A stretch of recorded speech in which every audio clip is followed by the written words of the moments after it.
This is fraud the likes we've never seen before. And these are two individuals that I think many of us would like to see be put behind bars. But look at this. This is pay for play. This is exactly why Donald Trump got put back in office. So again, Tim Walz, Ilhan Omar, Keith Ellison. What did you know? When did you know it? And if one single penny of this $1+ billion in fraud came back to your coffers, you should be going into it. So 20 past the hour now on a Monday morning, the glare of the spotlight now falling on Democratic Congresswoman Ilhan Omar. Questions popping up about what she knew and when about a massive COVID fraud scheme in her district. Talking billions, could be billions, at least $1 billion, could go higher. Mike Tobin's got more on that now. Mike, good morning to you. What do you have?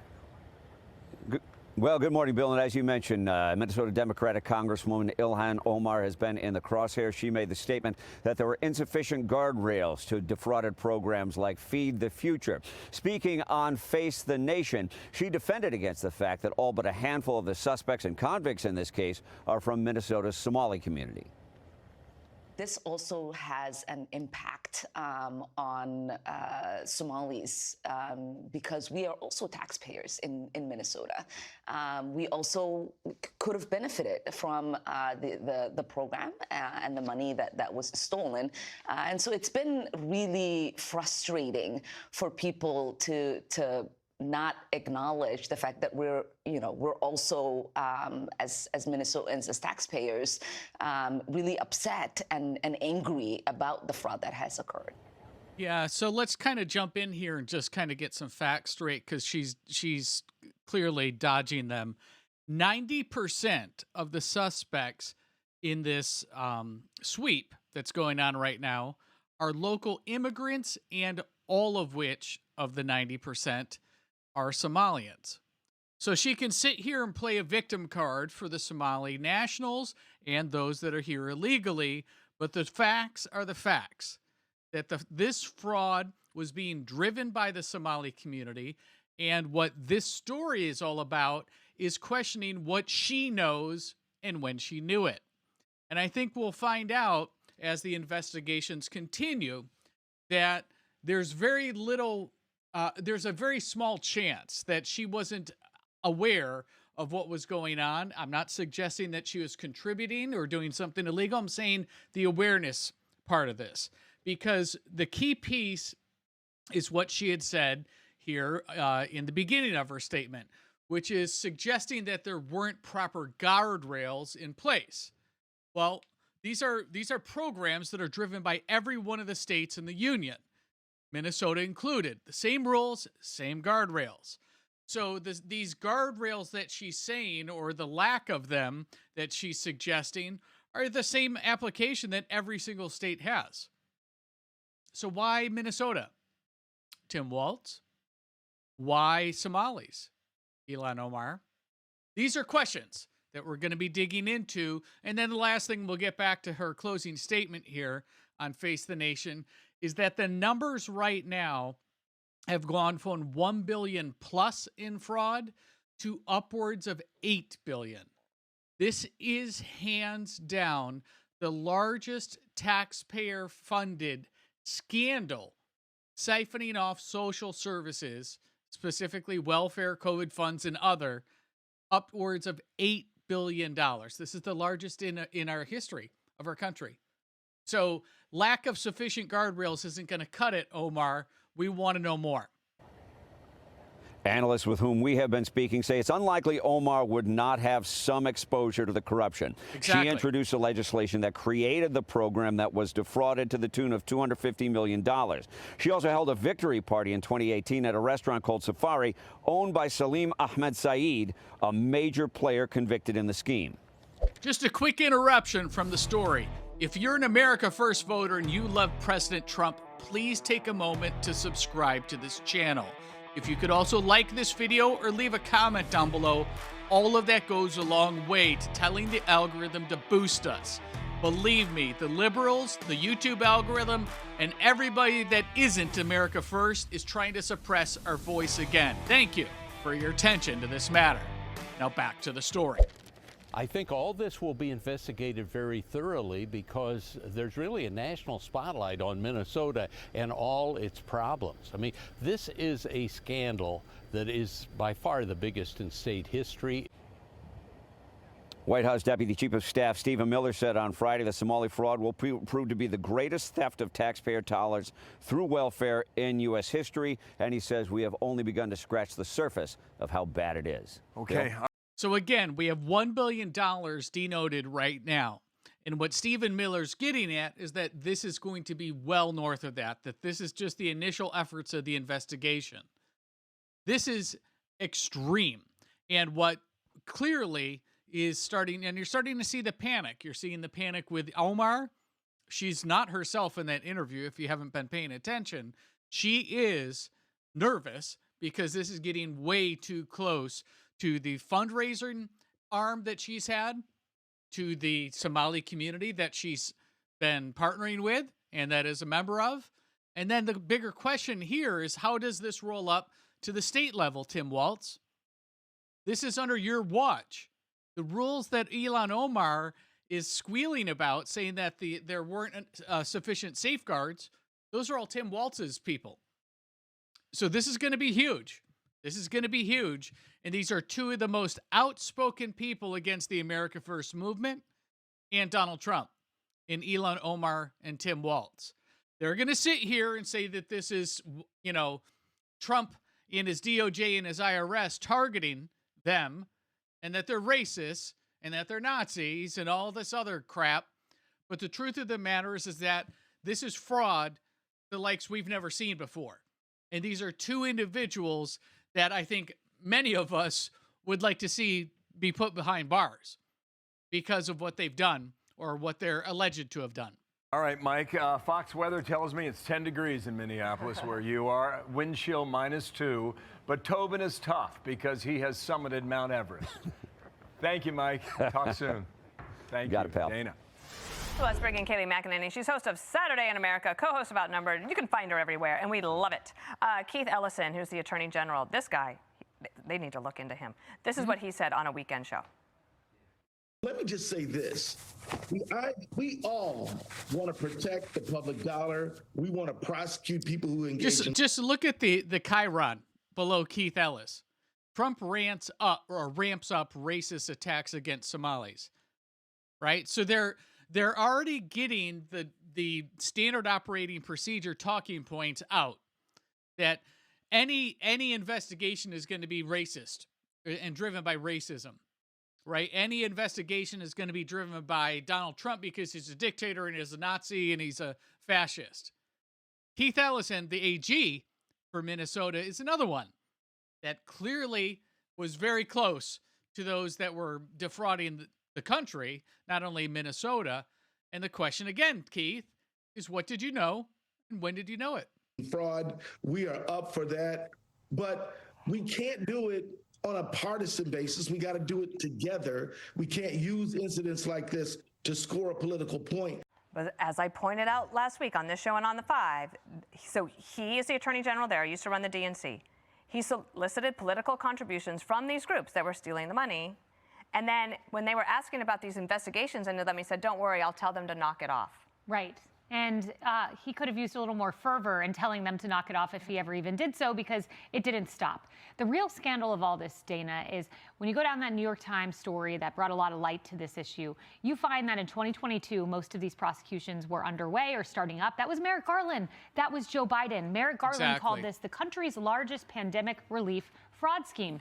So where was the sprawling Biden-era investigation? His DOJ was working on it, but I asked Kelly Loeffler at SBA on Saturday, did your predecessor at SBA look into this? She said no. In fact, there were flags on loans for potential fraud in Biden's SBA, and they just let them out the door. So where was the Biden investigation? Where was the Keith Ellison investigation? This was known back in 2022. So again, what we're getting at here, and this is why this is such an important story, is that the question becomes not only what did you know, who knew and when did they know it, but look at this. This is pay for play. This is exactly why Donald Trump got put back in office, because America is sick and tired of the elites and the politically connected getting all the benefit of our taxpayer funding. And in this instance, this is potentially pay for votes, right? In fact, if you remember, Project Veritas was doing a whole piece, and they actually came out with a expose. And in that expose, they clearly showed that there was a pay-for-play scheme being driven in Minnesota for Ilhan Omar at the time. It's on the tape. So tell me it's not true, Ilhan Omar. Again, Project Veritas came out and verified that undercover investigation clearly showed it was pay-for-play. Give us your vote, and in this instance, skim the taxpayers and then have that come back to our coffers as politicians, and then you can take your piece too, because you're the one that drove the scheme. This is huge, folks. This is a big Ilhan Omar story. is taking a lot of questions on this. Scott Bessent went after her on CBS on Sunday. Watch it. I can tell you that, it's terrible. The Representative Omar tried to downplay it, said, oh, it was. Remember, Scott Bessent, the Treasury Secretary, is in charge of ultimately the IRS. So coming in through that angle, coming in through the Pam Bondi angle, and then coming in through the Kash Patel FBI angle. This should be the trifecta of investigations going on. And clearly, you saw in the earlier piece that Biden's DOJ was aware of this and did nothing.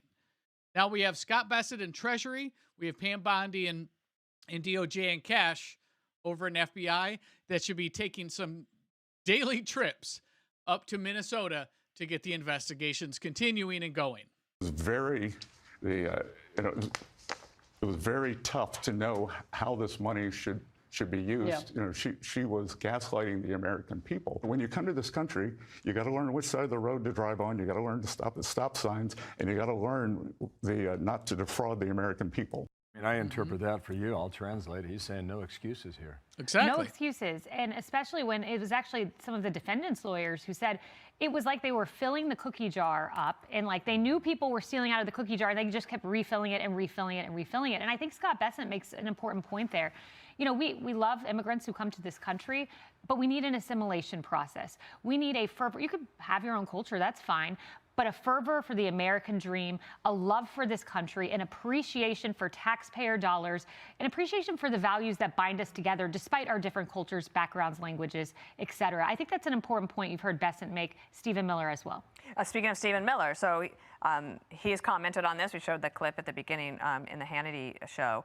She responded yesterday saying that it's like talking to a Nazi. When I think about Stephen Miller and his white supremacist rhetoric, it reminds me of the way the Nazis described Jewish people in Germany. There have been many immigrants who've tried to come to the United States who've turned back, one of them being Jewish immigrants. We're yes, of course, ethnically Somali. We are in this country as Americans. Yeah. We are citizens. We are productive. Part of this nation, and we will continue to be. Just jumping in here, calling Stephen Miller, who's Jewish, by the way, a Nazi and a white supremacist, this is so old right now. When you first started this tactic when the progressives first started this tactic, this would be the beginning of cancel culture where people would get upset, right? They've overused this so much. It has no effect. And the idiocy of using it against somebody who's Jewish in this instance is just outlandish. Outlandish. So Ilhan, as you can see in this interview, this was just yesterday, Sunday, is a totally different person. She's acting skittish. She's answering questions in a real dodgy way. So again, Tim Walz, Ilhan Omar, Keith Ellison. What did you know? When did you know it?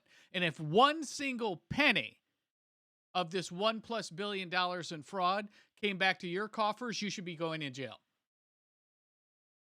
It's that easy. It's that easy. And it's that serious.